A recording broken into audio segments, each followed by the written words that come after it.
Welcome back. One final point before we go tonight. 15 things more important than Covfefe. Number one, we're out of the Paris Climate Accords. Our tax money is no longer funding junk science while liberals ignore the actual data to push their globalist agenda. Number two, Planned Parenthood abortionists admit abortion is killing a person. Why aren't women's health advocates talking about that? Number three, the Illinois Department of Child and Family Services kicking out foster families who refuse to encourage and facilitate transgenderism in kids. Now, if you don't parent as prescribed by progressives, you're not fit to be a mom or a dad. Lovely. Number four, the 351 innocent people injured in the Middle East in just this past week by radical Islamists. Where are the hashtags and profile pictures for those people? Number five, the 50 people killed in Venezuela resisting the socialist regime of Nicolas Maduro. It's funny how the mainstream media won't say the word socialism when they cover the riots, isn't it? Number six, Kathy Griffin pretending to behead President Trump and the hundreds of disgusting liberal trolls on Twitter actually defending that horrendous photograph.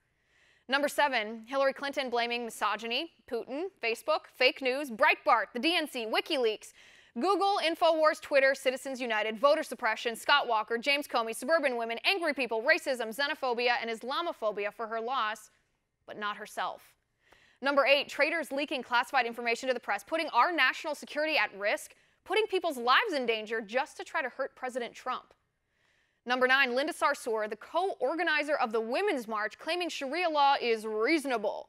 The same Sharia law, by the way, which dictates women can be stoned to death if they're raped, women aren't allowed to go to school, and gay people can be thrown off the roofs of buildings.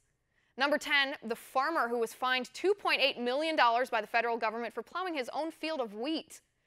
Number 11, radical Islamic terrorism and the fact that even after the Manchester bombing, which left over 20 people dead, the mainstream media and cowardly liberals won't admit Islam has a problem. Number 12, the radical progressive feminist telling me, as a woman, I'm not a real woman because I'm pro-life. Number 13, insane liberals on college campuses stifling free speech, dubbing pro-life or pro-Trump opinions as hate speech, and telling conservative students that they don't have a right to free speech.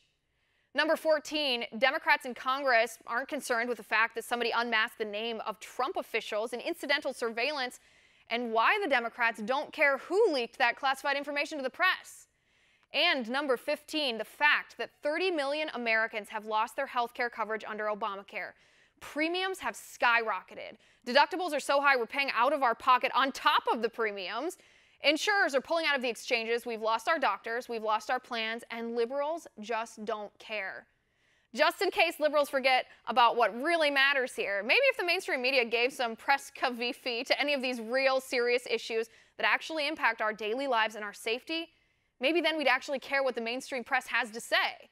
In the meantime, at least the word of the year for 2017 won't be YOLO, FOMO, moobs, or gender fluid, all added to the dictionary, the Oxford Dictionary in 2016. And that's my final Covfefe. You can reach me on Twitter at Liz_Wheeler. If you liked the show, please send me an email at oann.com/contact. In the meantime, catch us here tomorrow at 9 p.m. Eastern, and until then, have a good night.